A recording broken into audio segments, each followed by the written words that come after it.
नहीं, इस किस्म की कोई प्रोमिनेंट या कोई वो नहीं कोई खदशा इजहार किया था उन्होंने।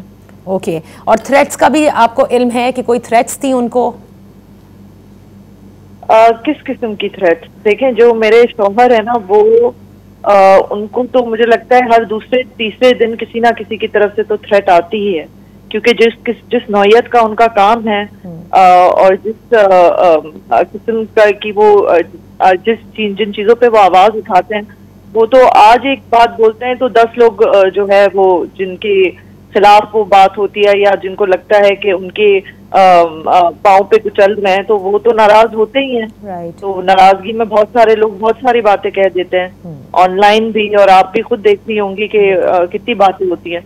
तो उस किस्म की थ्रेट्स की अगर आप बात कर रही हैं तो वो तो जो भी एक प्रोमिनेंट फिगर होता है उसके लिए तो every other day.